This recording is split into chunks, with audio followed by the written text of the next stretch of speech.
जो लोग मुक्ति की चाह रखते हैं उनके लिए ये आयाम, जिसे हम महाकाल कहते हैं, सबसे ज्यादा महत्वपूर्ण हो जाता है। महाकाल मंदिर ये आपको अस्तित्व की जड़ों से हिला देगा।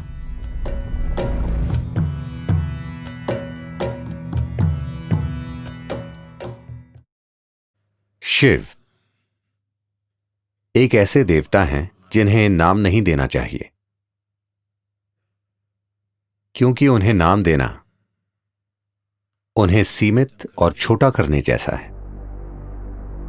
साथ ही साथ उनके कई सारे नामों का संग्रह भी इस अवर्णीय रहस्य को प्रकट करता है कि वो कौन है, या इस अवर्णीय रहस्य को कि ये सृष्टि क्या है। उनके तमाम रूपों में काल भैरव या महाकाल एक महत्वपूर्ण और साथ ही उग्र रूप है। महाकाल के रूप में वो समय के स्वामी हैं। काल भैरव के रूप में वो समय के विनाशक हैं। Kala means time. काल का अर्थ है समय। समय का आपको जो अनुभव है वो बस अस्तित्व का चक्र में घूमना है। पृथ्वी एक बार घूमती है, वो एक दिन होता है। चंद्रमा पृथ्वी का चक्कर लगाता है, उसे एक महीना कहते हैं। पृथ्वी सूर्य का चक्कर लगाती है, वो एक साल हो जाता है। हर चीज जिसे आप समय मानते हैं, आपकी घड़ी भी चक्रों से जुड़ी है। हर चीज जो भौतिक है वो चक्रीय प्रकृति की है। अणु से लेकर ब्रह्मांड तक हर चीज जो भौतिक है वो स्वाभाविक रूप से चक्रीय प्रकृति की है, और अपने भौतिक अस्तित्व के कारण और आप जो हैं उसकी भौतिक प्रकृति के साथ आपके जुड़ाव के कारण आपको समय का बोध है। अब आप यहां बैठे हैं क्योंकि आपके पास एक शरीर है, इसलिए वो समय का हिसाब रख रहा है। जब आप जीवन की चक्रीय गति से मुक्त हो जाते हैं तो हम कहते हैं कि आपने मुक्ति पा ली है या मोक्ष पा लिया। तो जो लोग मुक्ति की चाह रखते हैं, जो लोग मोक्ष प्राप्त करना चाहते हैं, उनके लिए ये आयाम, जिसे हम महाकाल कहते हैं, सबसे ज्यादा महत्वपूर्ण हो जाता है।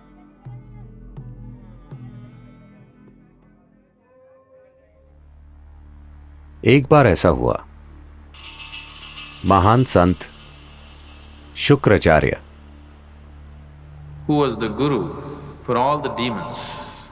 जो दानवों के गुरु थे, उन्होंने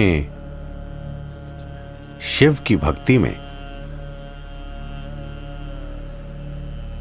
घोर तपस्या की और शिव को प्रकट होना पड़ा।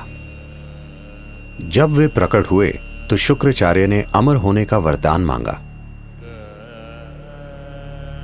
फिर शिव बोले, यह संभव नहीं है, जो भी जन्म लेता है उसे मरना पड़ता है, कुछ और मांगो।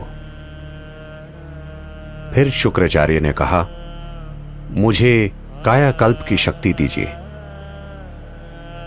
जिससे मैं किसी भी तरह के घाव, किसी भी तरह की बीमारी को ठीक कर सकूं। मुझे ऐसी शक्ति दीजिए। शिव, जो परम उपचारक हैं, सभी जड़ी बूटियों और औषधियों के स्वामी होने के नाते, शुक्राचार्य को संजीवनी मंत्र दिया। वो मंत्र जो लोगों की किसी भी प्रकार की बीमारी या किसी भी तरह के घाव या चोट को ठीक कर सकता था। जब शुक्राचार्य को यह संजीवनी मंत्र मिल गया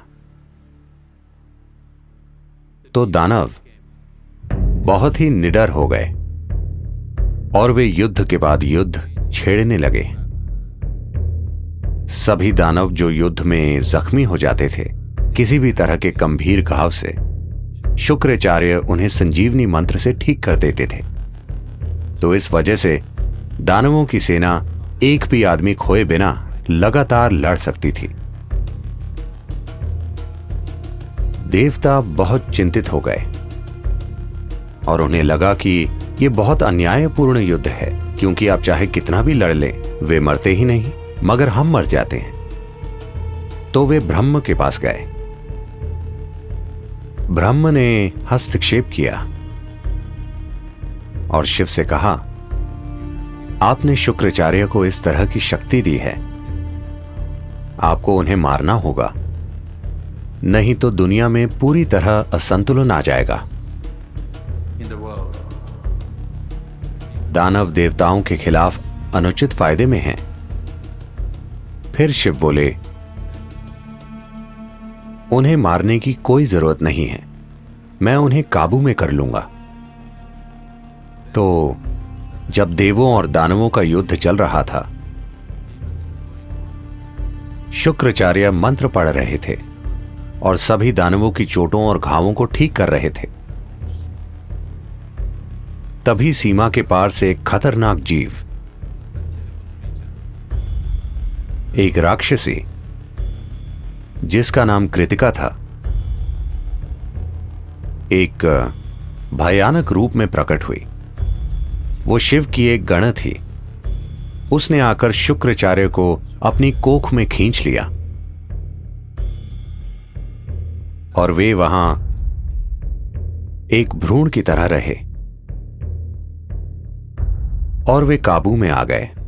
फिर देवताओं और दानवों के बीच संतुलन कायम हो गया। अधिक उचित और न्यायपूर्ण युद्ध लड़े गए। फिर ब्रह्म बहुत हैरान हुए और उन्होंने सोचा, सिर्फ महाकाल ही ऐसा कर सकते हैं। इंसान को मारे बिना वो पूरी तरह उसके जीवन को काबू में कर सकते हैं। शुक्राचार्य कृतिका की कोख में ही रहे और संजीवनी मंत्र बेकार हो गया। या दूसरे शब्दों में, महाकाल ने शुक्राचार्य के लिए समय को रोक दिया, जिससे वो आगे नहीं बढ़ सके।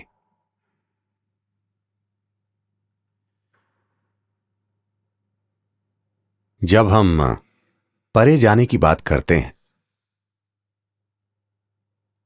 जब हम आध्यात्मिकता, योग की बात करते हैं,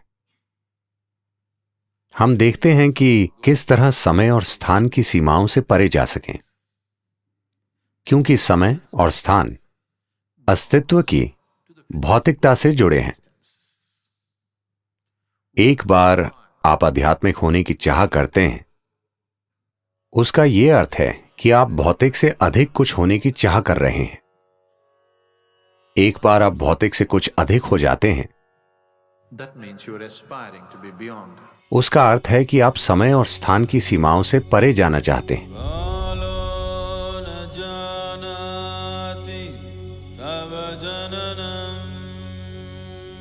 महाकाल मंदिर में जिस लिंग की प्राण प्रतिष्ठा की गई है, उसकी प्रकृति बेहद असाधारण है। यह आपको अस्तित्व की जड़ों से हिला देगा। यह प्राण प्रतिष्ठा वाकई अद्भुत है। इसका एकमात्र मकसद है कि ये किसी तरह आपको विलीन कर दे। इस मंदिर में पूरी तैयारी के साथ जाना चाहिए, क्योंकि ये बहुत शक्तिशाली है और कमजोर दिल वालों के लिए नहीं है। यह आपको अंदर से हिला देता है। हर दिन महाकाल को जो भेंट अर्पित की जाती है, वो शमशान से लाई गई ताजा राख है, क्योंकि उन्हें यही पसंद है और वो जैसे हैं उन्हें वैसा बनाए रखती है। दुर्भाग्य से मैंने सुना है कि We be getting so bloody civilized. हम इतने सभ्य होते जा रहे हैं, अब शायद कुछ आंदोलनकारियों के विरोध के कारण वो शमशान की राख का इस्तेमाल नहीं कर रहे हैं। दुर्भाग्य से वो गाय या बैल के गोबर का इस्तेमाल कर रहे हैं। ये सिर्फ संस्कृति से जुड़ी चीज नहीं है, इसके पीछे एक विज्ञान है।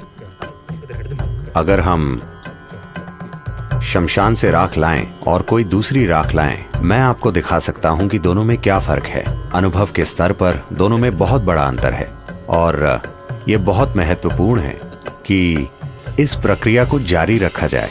क्योंकि महाकाल का स्वभाव यही है। इस महाकाल रूप की मौजूदगी ही ऐसी है कि आपके वहां जाने पर सब कुछ विलीन हो जाता है, सब कुछ जलकर राख हो जाता है। इसका अर्थ है कि आप भौतिक से मुक्त हो जाते हैं। यह आपको परम मुक्ति की ओर ले जाता है। अगर आप इसे कोमलता से करना चाहते हैं तो हमारे पास यहां सब कुछ है। अगर आप उसे जबरदस्त तरीके से करना चाहते हैं, अगर आप वाकई जोर का धक्का चाहते हैं और आप कमजोर दिल वाले नहीं हैं, तो महाकाल मंदिर एक अद्भुत प्रक्रिया है।